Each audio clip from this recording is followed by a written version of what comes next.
आपण पाहत आहात कराड टुडे न्यूज।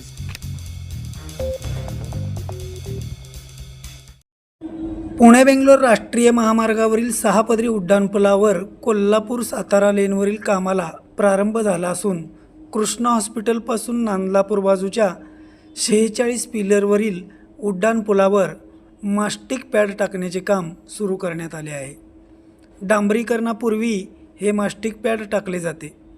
पुलावरील भेगा व गळती रोखण्यात मास्टिक पॅडचा वापर केला जातो। दरम्यान पुलावर सातारा कोल्हापूर लेनवर सुमारे 2 किलोमीटरचे डांबरीकरण पूर्ण करण्यात आले आहे। सध्या उड्डाणपुलावरील अन्य कामेही वेगाने सुरू आहेत।